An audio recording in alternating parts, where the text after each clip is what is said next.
Hello guys, this is Doran's Movies, and today I'll be giving you the lore of Felo'Melorn, going through the history of the Runeblade, the characteristics, and the artifact storyline. So, without further ado, let's get into the video.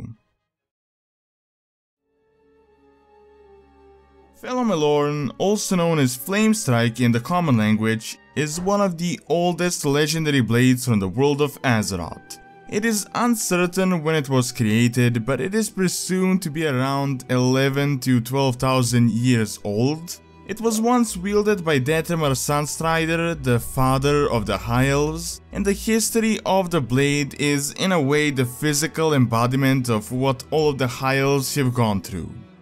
Dath'Remar was born as a Night Elf, more specifically a Highborn into the Sunstrider family, which is presumably one of the ancient founding families of the Kael'Thas society.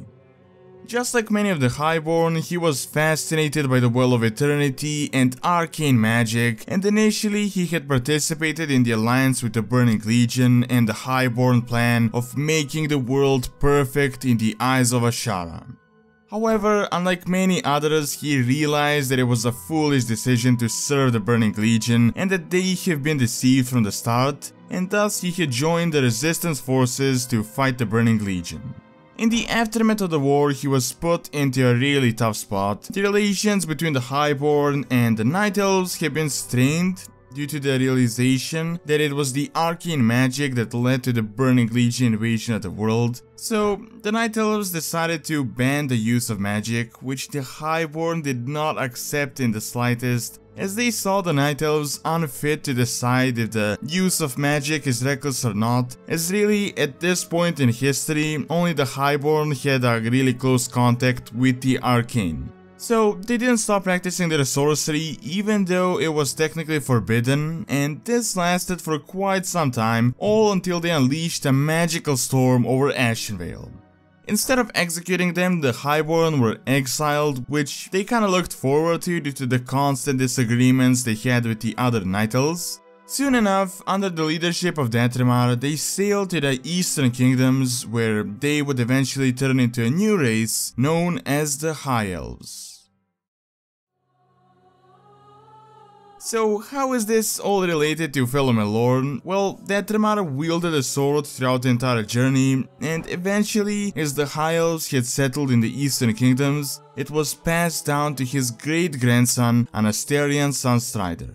During his reign, the Troll Wars began, and the High Elves were so close to losing everything they worked for throughout all these years, and it is said that Felo'Melorn as a weapon played a big part in preserving the High Elven society. Fast forward to the Scourge invasion of Kael'Thas, Lyandra once again wields Felo'Melorn against the enemies of the High Elves. This time though, it is a bit different, as Lyandra, once a great fighter, is now old and weak, even though he is still a pretty powerful mage.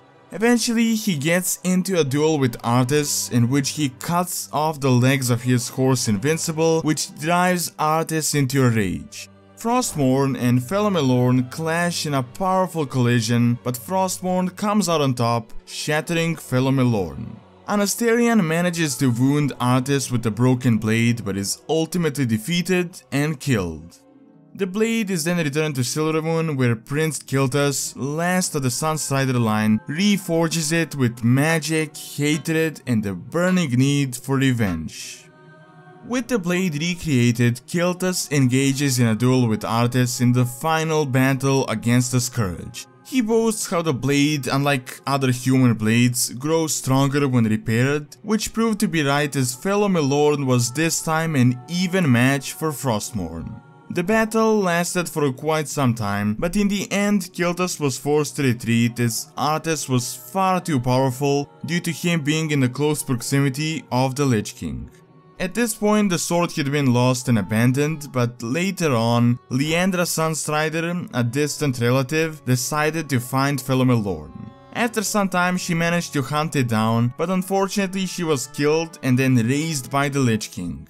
Now in Legion, you as a mage go on a quest to track down the blade and kill undead Lyandra who wields it, thus acquiring Felo'Melorn for yourself. It is uncertain what the future of this ancient elven blade is, but currently it is in the hands of the player and the reformed Guard in order to fight the Burning Legion and defend the world of Azeroth. Alright, that is all I have for this video. Now do leave your thoughts and suggestions on what you would like to see next, and also don't forget to like and subscribe if you're not subscribed to the channel already, as it really helps out to keep all the videos going. And thanks a lot for taking the time out of the day to watch this video, and see you next time.